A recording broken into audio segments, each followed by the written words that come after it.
هنا صوت المنتدى.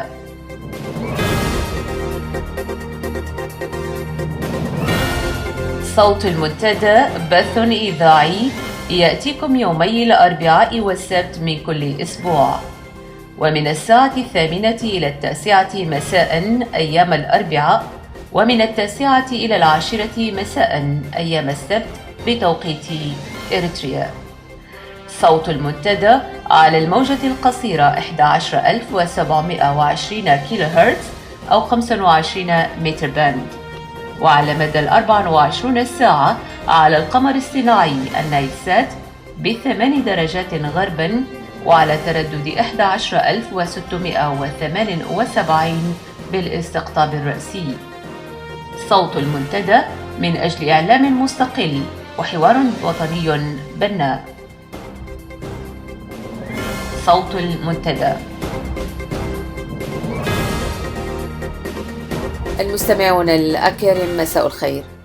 معكم آمال علي من صوت المنتدى، أحييكم وفريق العمل، ونبدأ معكم ساعتنا لهذا المساء السبت 8 فبراير.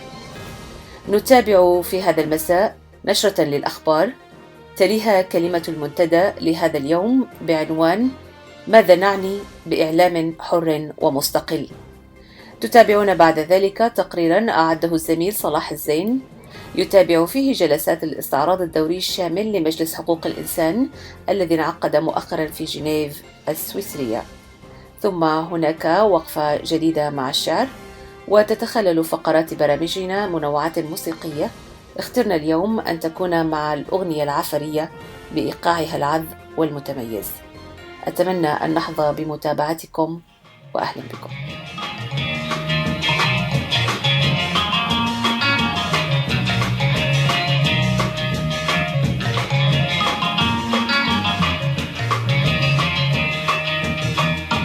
حليدالك يليكي أتدانك وعيلحينتي نقرياك وملعوب منوليك مادك كوينا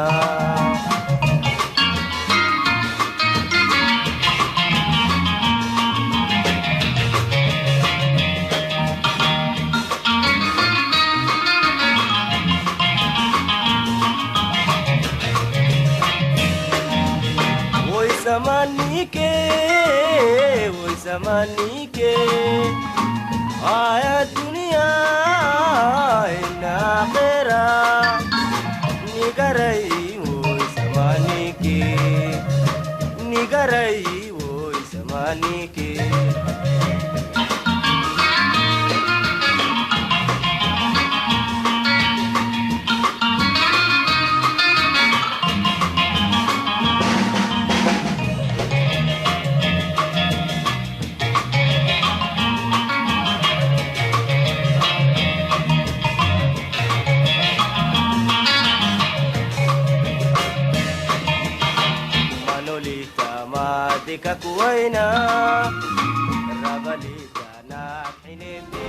صوت المنتدى.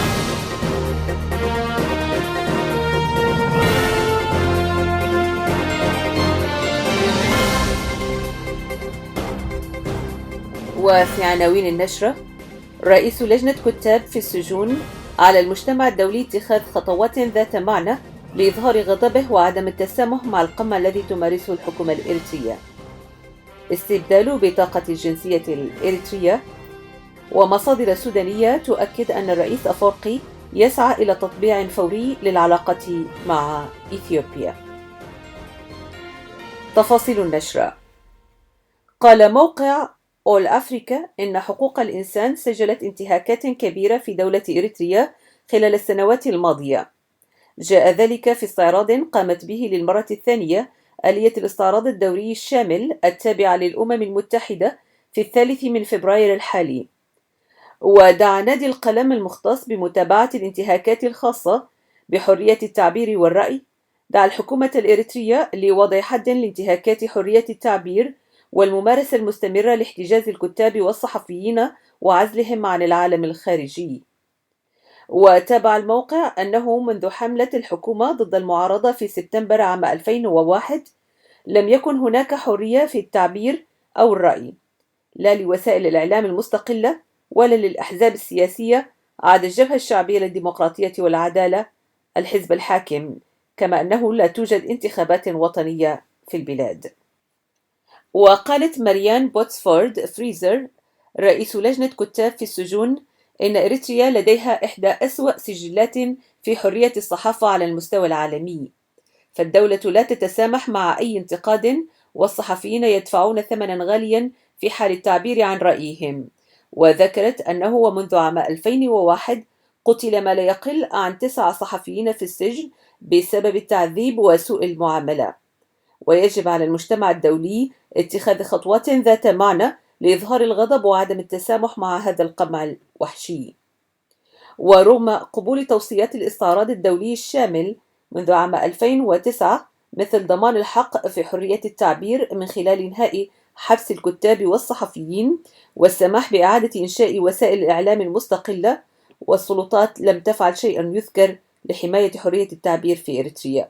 ووفقا للتقديرات الأخيرة هناك ما يصل إلى 10,000 شخص تم احتجازهم لانتقاداتهم أو معارضتهم للحكومة منذ عام 2001، بما فيهم 28 صحفيا على الأقل لا يزالون قيد الاحتجاز. ويتوقع موت ما لا يقل عن 9 من الصحفيين و9 من السياسيين في السجن بسبب التعذيب وغيره من ضروب المعاملة السيئة والظروف القاسية وعدم توفر العلاج الطبي. في خطوة متوقعة منذ عدة أشهر، أصدر الرئيس إسياس أفورقي في 15 من شهر يناير الماضي قراره القاضي بتعديل بطاقة الجنسية الإريترية، وذلك بحذف تسمية الحكومة الإريترية المؤقتة وتثبيت اسم الدولة الرسمي بدلا عنها، وذلك بعد 23 عاما من صدور بطاقة الجنسية التي يحملها أفراد الشعب الإريتري. هذا ومن المتوقع أن يدخل القرار الرئاسي موضع التنفيذ الفعلي في فبراير الجاري في عموم البلاد، كما سينفذ بعد منتصف فبراير في الخارج. وقد أكد ناشط إريتري معارض لموقع عدوليس أن الهدف الرئيسي من هذا القرار هو السحب الآلي لبطاقات الجنسية التي يحملها المعارضين والناشطين في الخارج دون ضجة، وحصر العدد الفعلي للمواطنين فوق السن 18، وليس بعيدا عن ذلك أن الهدف أيضا مالي من عملية التغيير، خاصة للسفارات التي تعتمد اعتمادا كليا على رسوم الإجراءات. والجدير بالذكر أن عبارة الحكومة الإريترية المؤقتة هي آخر فقرة دستورية كان معمولا بها حتى الآن، وذلك حسب الدستور المؤقت الذي صادق عليه البرلمان غير المنتخب في عام 1997، فلم يتم إعلان حكومة دائمة خلال ما يقارب ربع قرن هو عمر الدولة الإريترية الجديدة. كشفت مصادر سودانية مطلعة أن الرئيس إسياس أفورقي طلب من الرئيس السوداني عمر البشير التوسط بين إريتريا وإثيوبيا لتطبيع العلاقات بين البلدين. وكان الرئيس السوداني قد أعلن في نوفمبر الماضي عن رغبته في التوسط بين إريتريا وإثيوبيا. وقالت المصادر لموقع عواته أن أفورقي حث البشير خلال الزيارة الأخير لأسمرة في يناير الماضي على اتخاذ خطوات عاجلة في جهود الوساطة لإعادة العلاقات الدبلوماسية بين البلدين. وأشار مصدر دبلوماسي سوداني لعواته أن أفورقي يبدو يائسا ويسعى للتطبيع الفوري مع إثيوبيا. ووفقا للمصدر أن أفورقي قال للبشير: حساباتنا كانت خاطئة، ونحن بحاجة إلى وضع حد لهذا الوضع الشاذ مع إثيوبيا على الفور. ونقل البشير رسالة أفورقي إلى أديس أبابا في 29 من يناير الماضي خلال مشاركته في قمة 30 لمبادرة الشراكة الجديدة من أجل التنمية في إفريقيا. وترى الحكومة الإثيوبية أن مشاكل إريتريا هي مع المنظمات الإقليمية والدولية، وعليه يتعين على الرئيس أفورقي حل إشكالاته معهم أولا. وتضمن الرد الإثيوبي تهديدا صريحا لإسياس بقولهم: نحن لا نريد عداوة الشعب الإريتري عن طريق غزو بلادهم، وإلا فإننا يمكن أن ندفع إسياس إلى دهلك.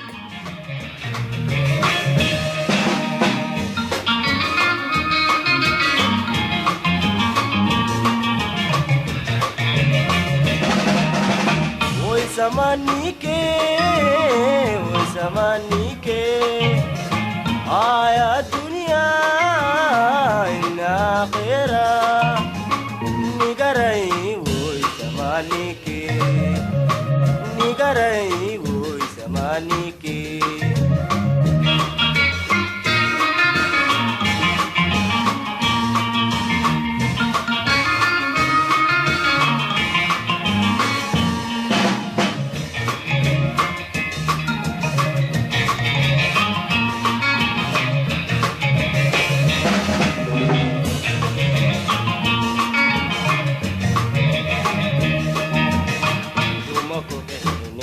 dirabhina awaya zakat hidamayu وهذا بوايت عدو awayni harige mayu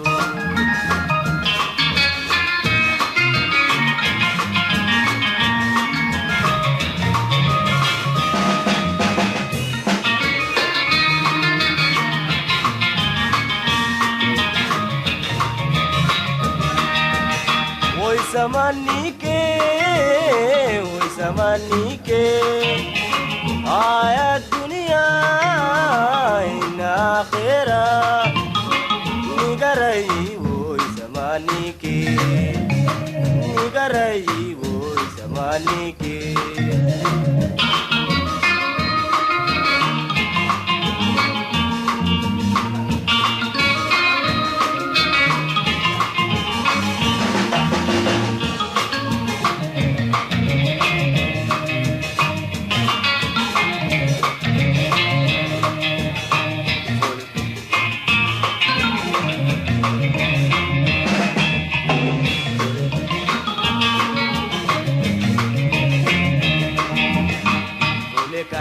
يا بعد تراقي يكنتو يا رقوك عيدا ربيا اللي هامريكو بتعماي مانو دي دالينو يكتكي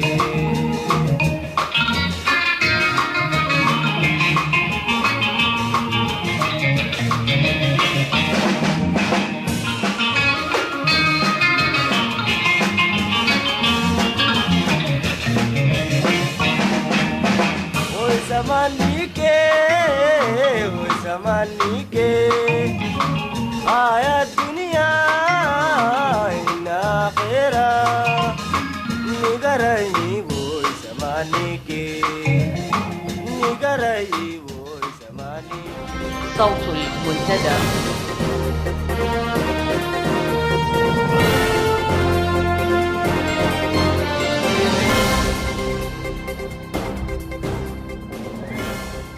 عندما نتحدث عن إعلام حر ومستقل ماذا نعني؟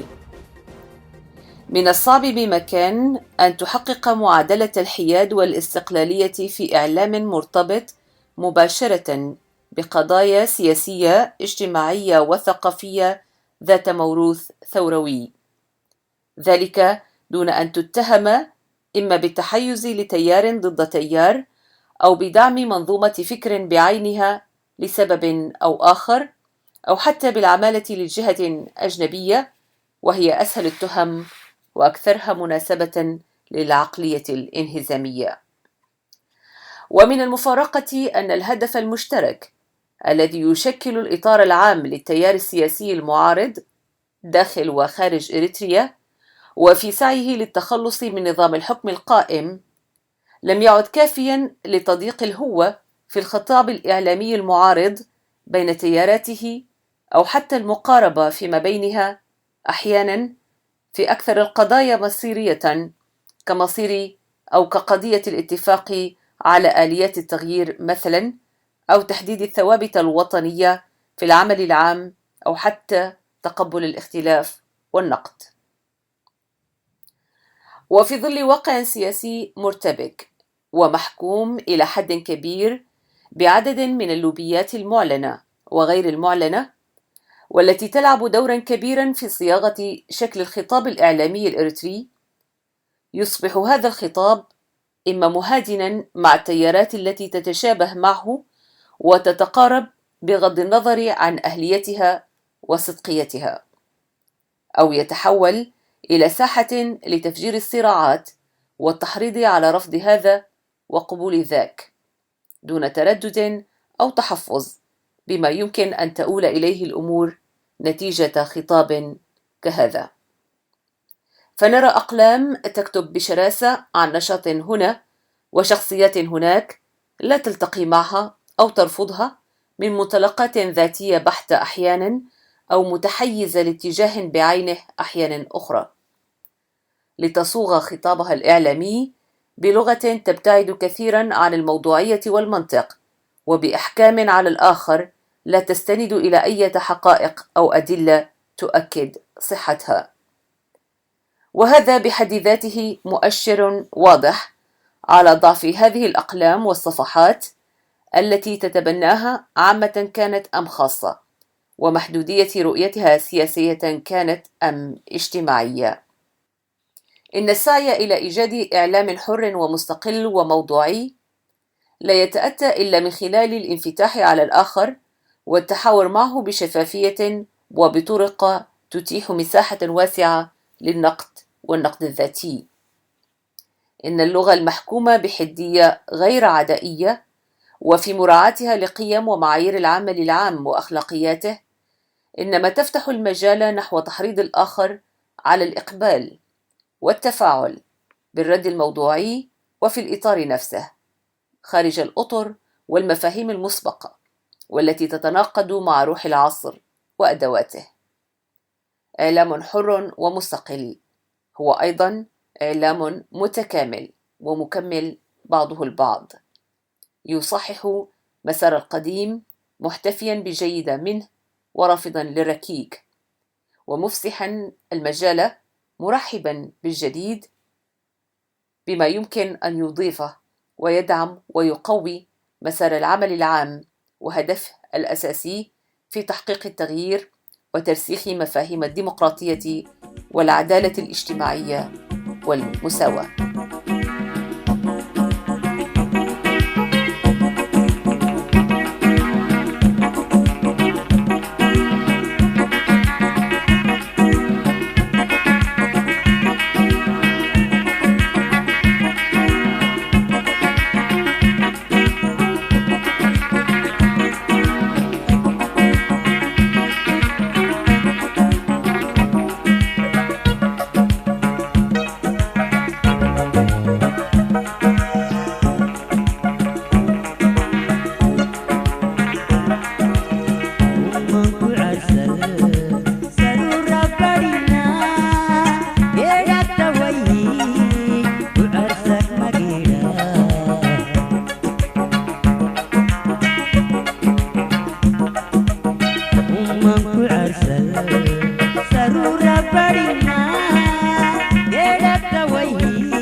صوت المنتدى.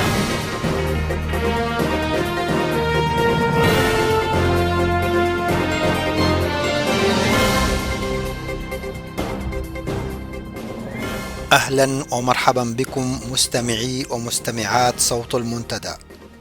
تقبلوا تحياتي، أنا صلاح محمد زين، وأرجو أن تكونوا معي في متابعة لجلسات الاستعراض الدوري الشامل لمجلس حقوق الإنسان الذي انعقد في الفترة ما بين 27 من يناير الماضي وحتى 7 من فبراير الجاري بجنيف. وسنخص بالمتابعة التقرير الذي قدمه وفد نظام أسمر عن حقوق الإنسان في إريتريا وردود أفعال ممثلي الدول الأعضاء في المجلس. ولكن قبل ذلك نتعرف وإياكم على ماهية مجلس حقوق الإنسان.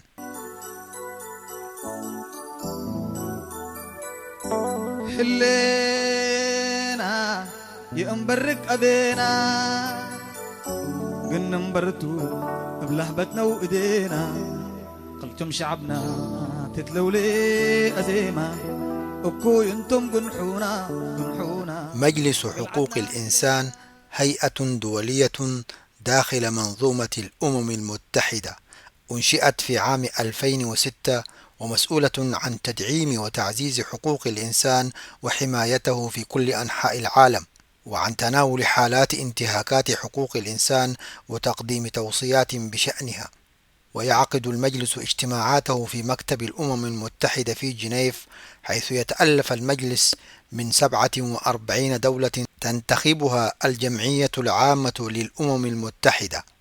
وقد حل مجلس حقوق الإنسان محل لجنة الأمم المتحدة لحقوق الإنسان السابقة. فبعد جلسة استعراض حالة حقوق الإنسان في إريتريا، والتي قدمها سفير النظام بالمملكة المتحدة تسفى ميكائيل جرهتو، اتهمت الأمم المتحدة إريتريا في تقرير نشرته يوم الاثنين الماضي بارتكاب انتهاكات بالجملة لحقوق الإنسان، بينها عمليات اختفاء قسرية واعتقالات تعسفية وتعذيب.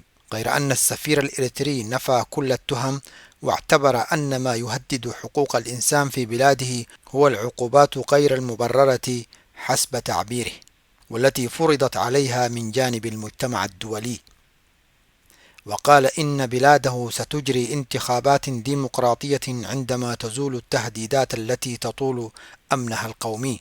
ودان دبلوماسيون حضروا الجلسة واستمعوا لمغالطات السفير القمع الوحشية لحقوق الإنسان الأساسية من جانب سلطة ديكتاتورية معزولة حسب وصفهم.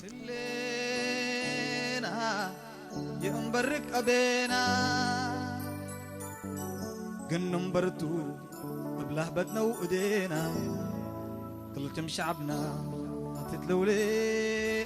4 years after the first UPR of Eritrea, Switzerland remains concerned by reports of extrajudicial executions and forced disappearances, national service of undefined length, as well as restrictions on the rights to freedom of expression, freedom of association, and freedom of peaceful assembly in this country. The large number of persons arbitrarily detained without access to proper judicial procedure is, as far as we're concerned, a source of major unease. Switzerland would like to reiterate its recommendation to Eritrea to respect the rules for fair trials in line with its obligations under international law, and to immediately release all persons detained without valid grounds. وتحدث ممثل الولايات المتحدة بيتر مولر عن انتهاكات متكررة لحقوق الإنسان وانعدام أفق الوصول إلى ديمقراطية يشارك فيها عدد كبير من الإريتريين الذين حكم عليهم بالفرار من البلاد. The citizens of Eritrea deserve a government elected in a free, fair, and transparent manner, one which respects human rights, including freedom of opinion. We note with concern that the government did not include improving respect for political and civil rights as one of its key national priorities, despite related recommendations in the last UPR. It still has not accounted for the disappearances of political prisoners, including journalists and members of the G15. وتقاطعت تصريحاته مع مواقف العديد من الأعضاء السبعين في المجلس الذين شاركوا في مناقشة ملف إريتريا ل4 أعوام خلت، وطالبت شيلي ودول أخرى إريتريا بالتحقيق في حوادث اختفاء قسري. Therefore, we would like to reiterate the suggestion that we made in 2009 and therefore recommend that Eritrea investigate all reports of enforced or involuntary disappearances and punish the perpetrators of these crimes. كما أبدت الدنمارك أسفها للجهود المحدودة لوقف التعذيب، وتطرقت أستونيا إلى شبه انعدام حرية التعبير. In particular, Denmark sincerely regrets the lack of progress with regard to the fight against torture and other ill treatment. ورأى ممثل بريطانيا أن الوضع الأمني لإريتريا لا يبرر ولم يبرر قط نكران الحقوق الإنسانية الأساسية لشعبها، وأضاف أن الإريتريين سيكفون عن الفرار من بلادهم عندما تكون هناك حكومة معينة ديمقراطيا ودستور يكفل الحقوق البديهية. Eritrea's security situation does not, and never has, justified the denial of basic human rights to its people. Eritreans have waited too long for the democratic government and the fundamental rights and freedoms enshrined in their constitution to become reality.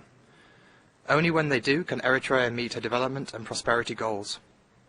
And only then will Eritreans stop fleeing their country in search of a better life, creating more tragedies like the one we saw off Lampedusa last October. لكن السفير الإريتري رفض هذه الاتهامات ورمى بتهمة الخيانة على الصحفيين والمعارضين الذين اعتقلوا في عام 2001، قائلا: لم يتم توقيفهم لأنهم كانوا يعبرون عن أفكارهم، بل للخيانة.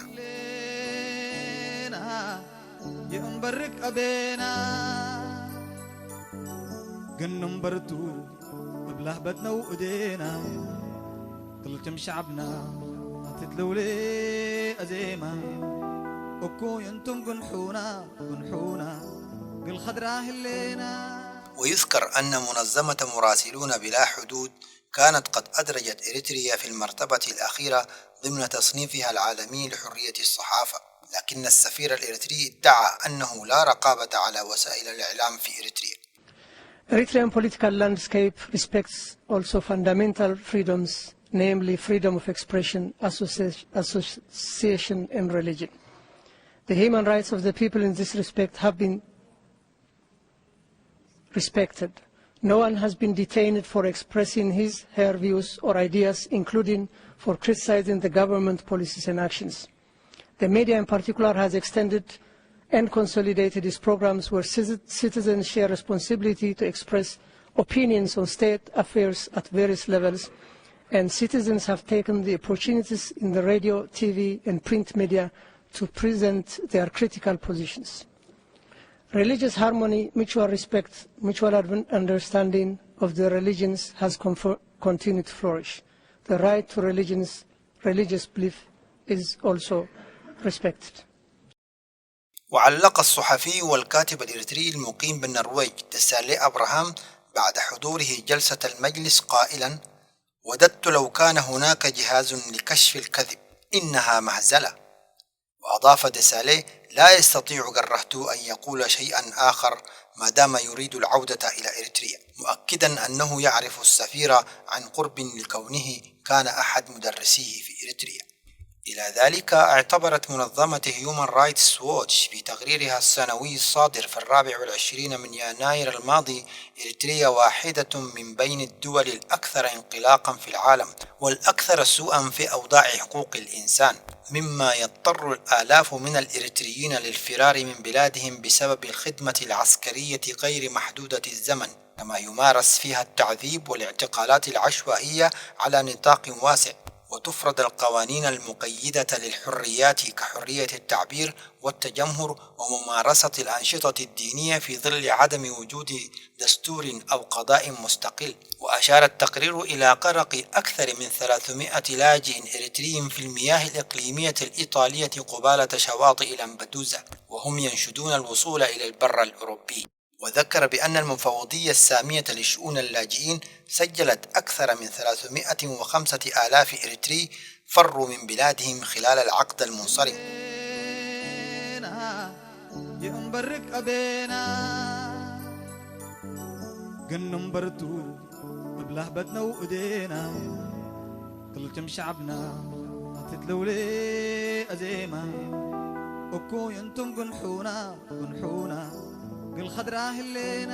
فيما يتعلق بالخدمة العسكرية الإلزامية، ذكر تقرير هيومان رايتس ووتش أن إريتريا تلزم الشباب والفتيات للالتحاق بالخدمة العسكرية، بالرغم من أن القانون الإريتري يحدد فترة الخدمة ب18 شهرا، إلا أن غالبية المجندين يعملون بها طيلة حياتهم العملية.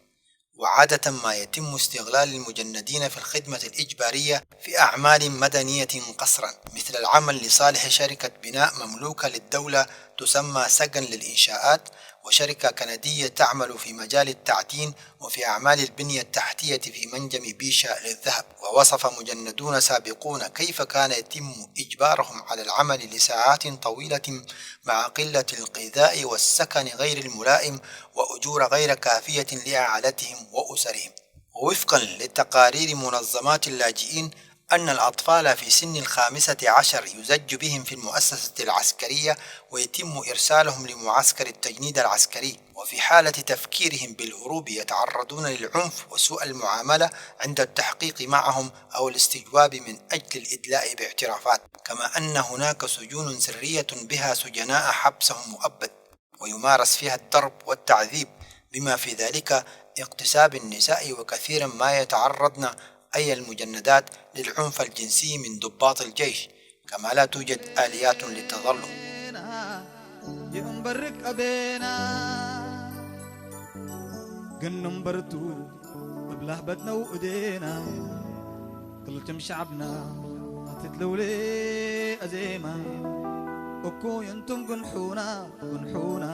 هذا واعتبر الناشط الشبابي والكاتب محمود طاهر في مقال له التقرير الأممي الأخير حول حقوق الإنسان في إريتريا غير ذي جدوى، ولن يغير شيئا على أرض الواقع ما لم تتبعه خطوات جادة من الدول الكبرى والأطراف الفاعلة في المنطقة، أقله وضع بعض أركان النظام على قوائم منع السفر، خاصة المعروفين منهم بجرائمهم الموثقة، موضحا أن مثل هذه التقارير تعيد وتسلط الأضواء فقط على نظام بلغت وحشيته أقصى ما يتصوره عقل الإنسان من استرخاص للدم الإريتري الذي أصبح يتاجر به مع القريب والبعيد. وأضاف أن السفير الإريتري في تقريره وردوده على الإدانات كان يكذب ويلوي عمق الحقيقة كالعادة، وتحدث عن حرية الصحافة بينما إريتريا ليس بها إعلام مستقل غير التلفزيون والراديو والجريدة وجميعها تابعة للحكومة.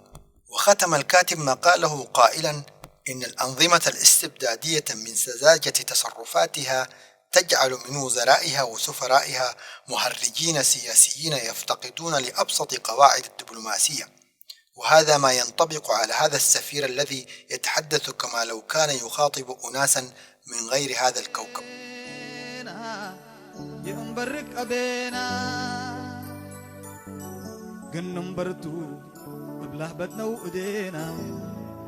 كلتم شعبنا تتلولي أزيما أكو ينتم قنحونا قنحونا قل خضراه اللينا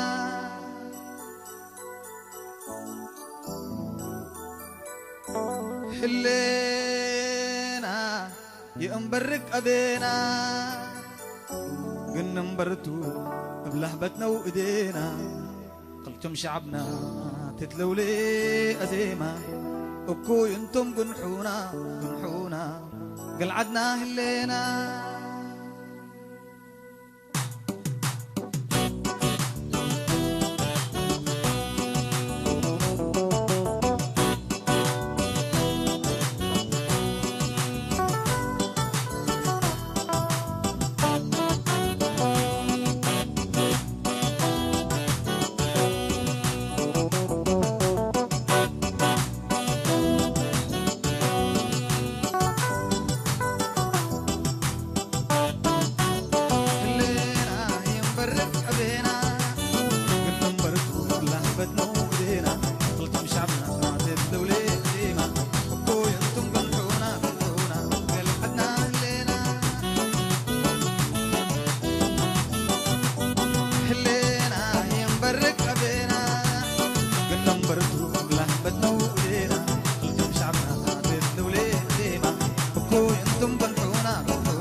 بالجربتو اكيد ازال برودي عرفه امر تاريخه اطن اشواك اترفه وانطر لك با محبركم لباع الامان كرفه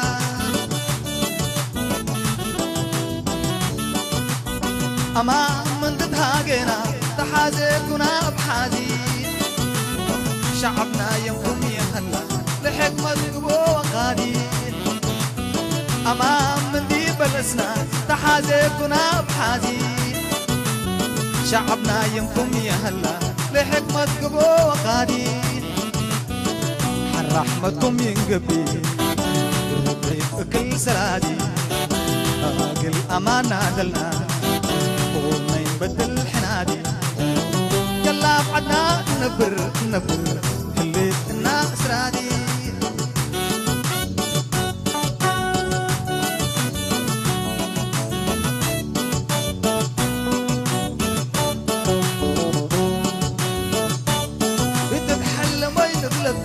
وكم حزبكم تحلموا ينعقلوا لسانكم وينقلكم الزمو يتحلم وينقلكم وكم حزبكم تحلموا ينعقلوا لسانكم وينقلكم الزمو وتفانيكم من حدي من قدامي تعلموا وراكم هليت ليبوا سمعونا سلموا من داكم وآسركم لأبابكم كمكموا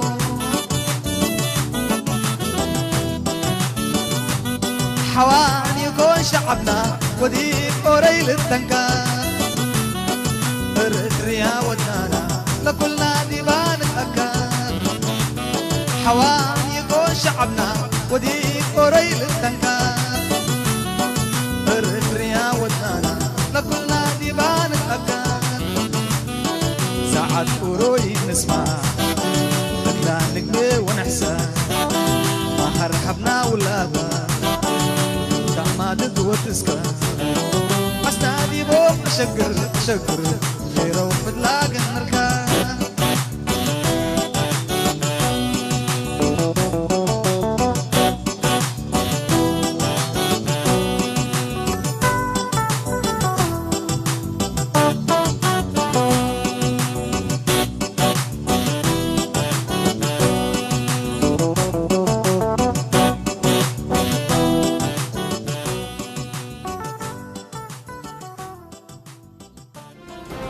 صوت المنتدى.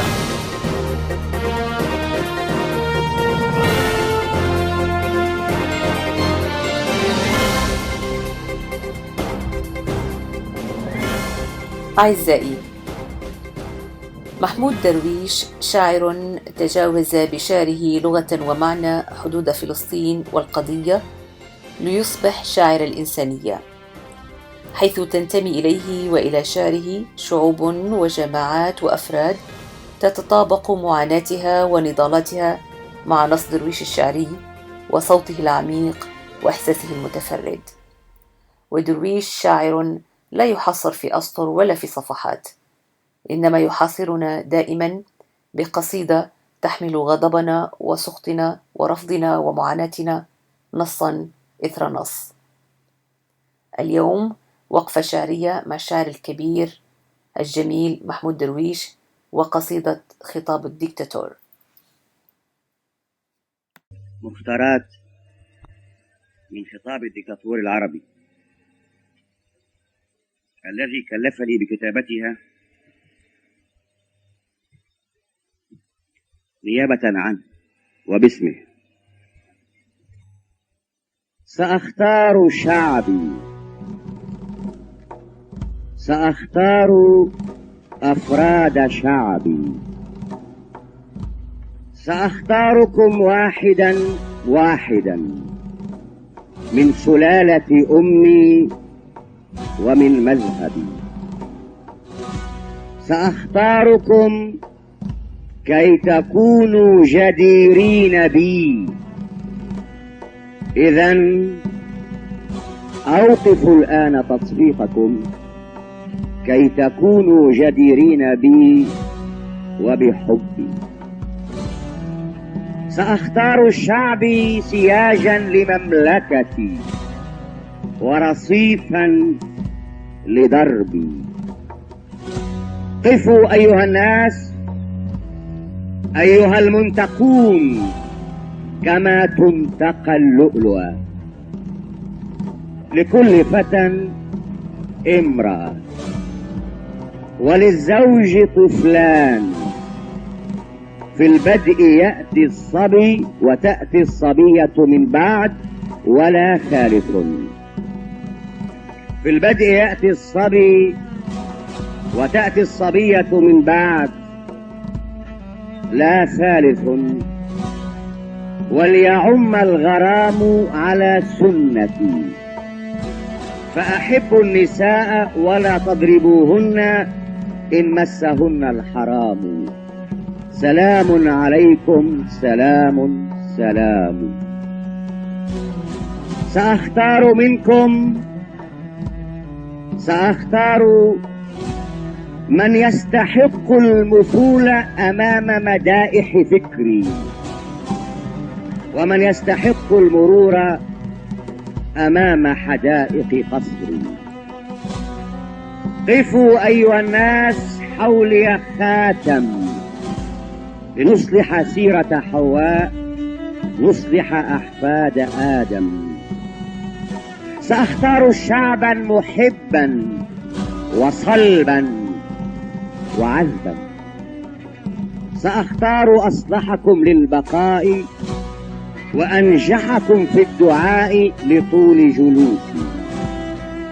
فتبا لما فات من دول مزقتها الزوابع.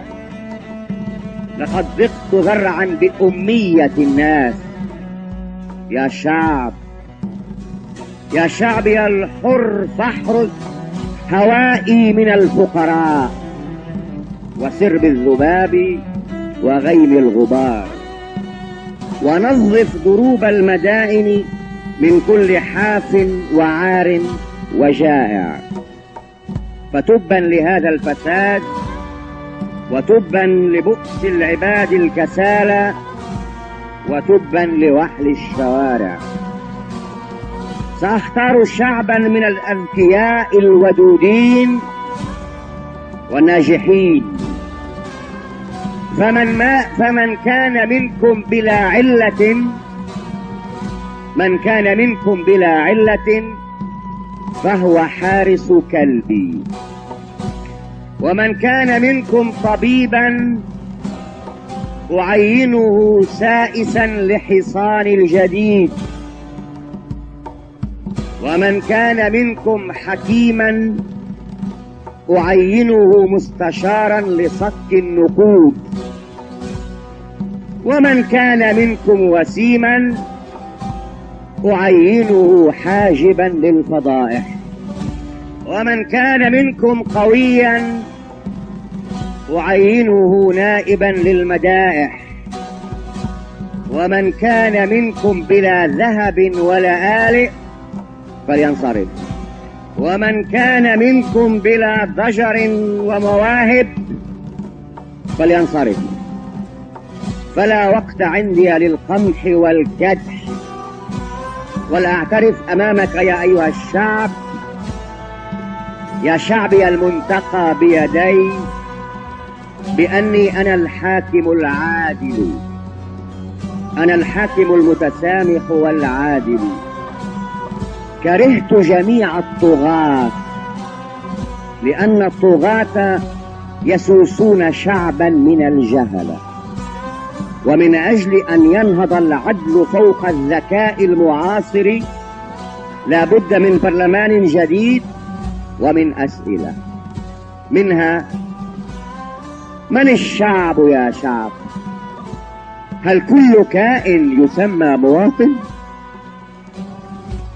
ترى من الشعب يا شعب؟ هل كل كائن يسمى مواطن؟ ترى هل يليق بمن هو مثلي أن يقود لصا وأعمى وجاهل؟ وهل تقبلون لسيدكم أن يساوي ما بينكم أيها النبلاء وبين الرعاع؟ وهل يتساوى هنا الفيلسوف مع المتسول؟ هل يذهبان إلى الاقتراع معا كي يقود العوام سياسة هذا الوطن وهم أغلبيتكم؟ هم عدد لا لزوم له إن أردتم نظاما جديدا لمنع الفتن. إذن سأختار أفراد شعبي، سأختاركم واحدا واحدا كي تكونوا جديرين بي وأكون جديرا بكم. سأمنحكم كل الحقوق، سأمنحكم حق أن تخدموني وأن ترفعوا صوري فوق جدرانكم، فهذا حق لكم. ومن حقكم أن تشكروني لأني رضيت بكم أمة لي، ومن حقكم أن تتملوا ملامح وجهي في كل عام جديد. سأمنحكم كل حق تريدون، حق البكاء على موت كلب شريد، وحق الكلام عن السيرة النبوية في كل عيد، وحق الذهاب إلى البحر في كل يوم. لكم أن تناموا كما تشتهون على أي جنب تريدون، ناموا.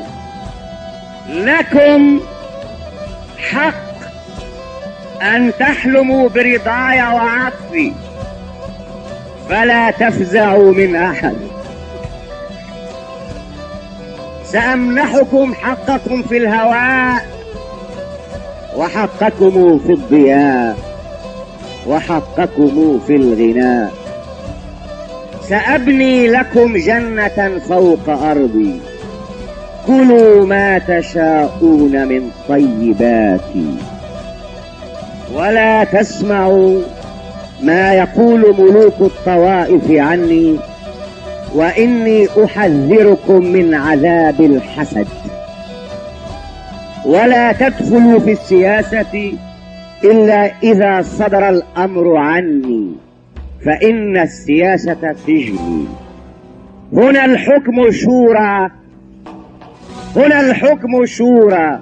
أنا حاكم منتخب وأنتم جماهير منتخبة، ومن واجب الشعب أن يلمس العتبة وأن يتحرى الحقيقة ممن دعاه إليه اصطفاه، حماه من الأغلبية، والأغلبية متعبة متعبة. ومن واجب الشعب أن يتبرأ من كل فرد نهب وغازل زوجة صاحبه أو زنى أو غضب. ومن واجب الشعب أن يرفع الأمر للحاكم المنتخب، فإما إقالته من رضاي وإما إحالته للسراي.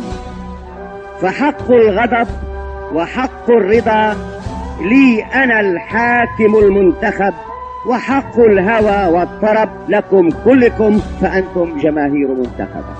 ولا سجن بعد انتخابي، ولا شعر عن تعب القافلة. سألغي نظام العقوبات من دولتي، سألغي نظام العقوبات من دولتي. من أراد التأفف خارج شعبي فليتأفف، ومن شاء أن يتمرد خارج شعبي فليتمرد. سنأذن للغاضبين بأن يستقيلوا من الشعب، فالشعب حر، ومن ليس مني ومن دولتي فهو حر. سأختاركم واحدا واحدا مرة كل 5 سنين، وأنتم تزكونني مرة كل 20 عاما إذا لزم الأمر. سأختاركم مرة كل 5 سنين، وأنتم تزكونني مرة كل 20 عاما إذا لزم الأمر، أو مرة للأبد.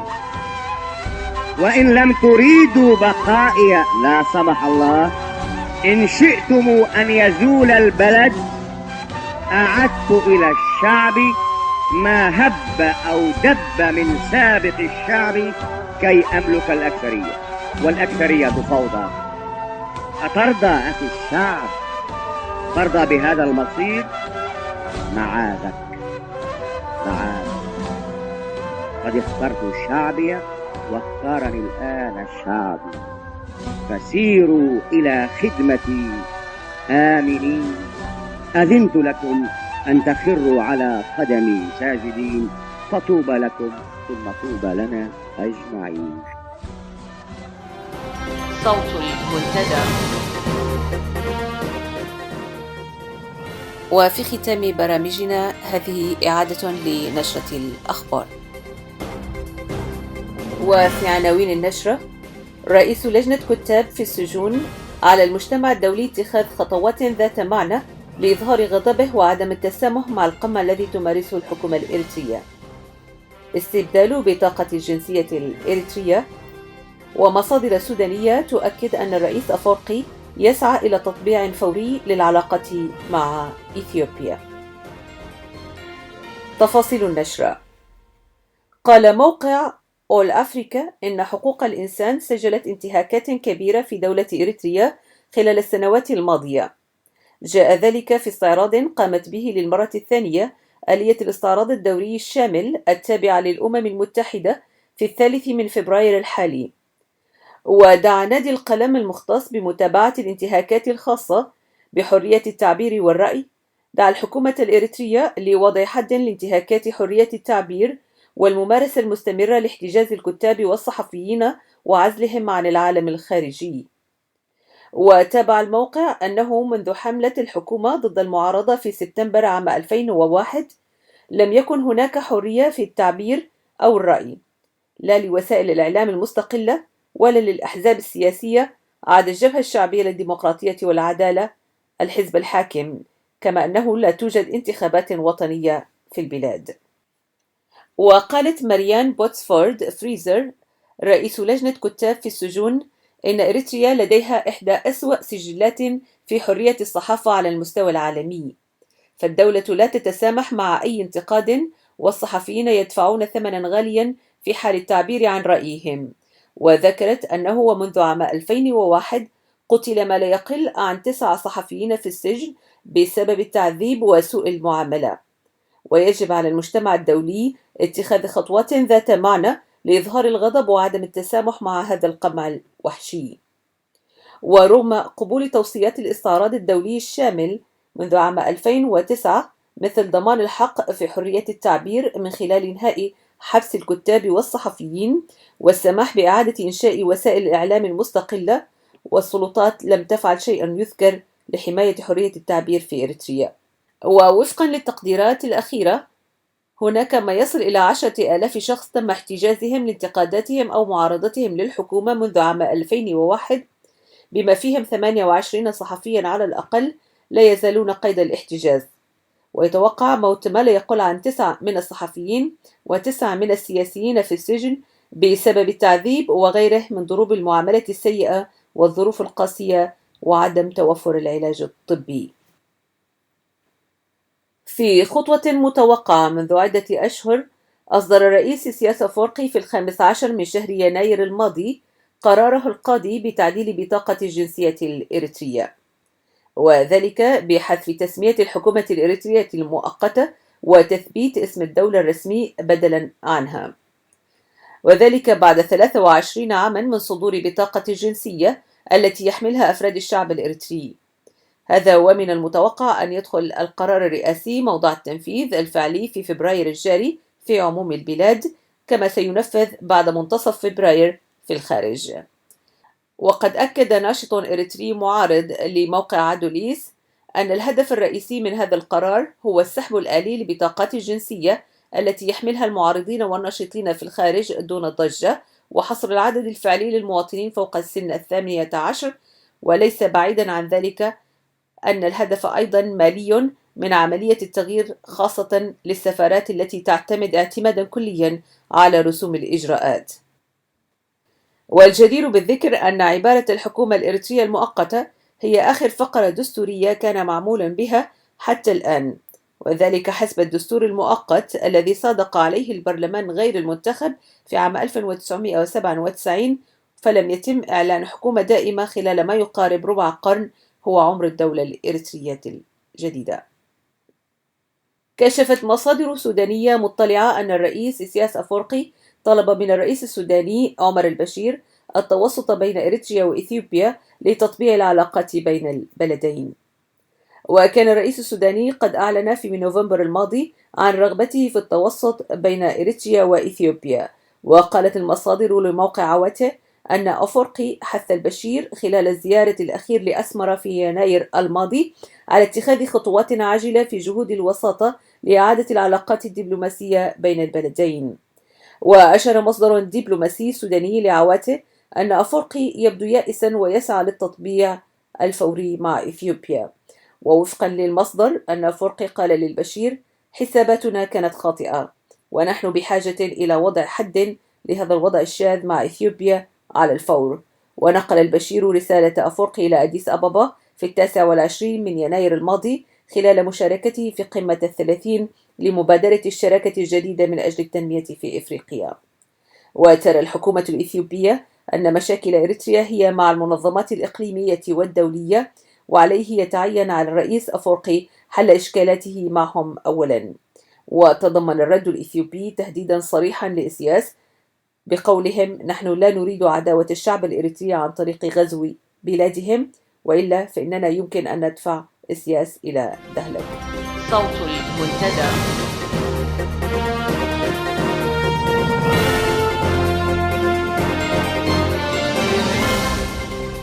أعزائي المستمعين، في ختام ساعة هذا المساء أتمنى أن نكون قد نلنا رضاكم، إلى أن نلتقيكم يوم الأربعاء القادم في تمام 8 بتوقيت إريتريا. لكم مني أمال علي وفريق العمل أطيب التحايا، وإلى اللقاء.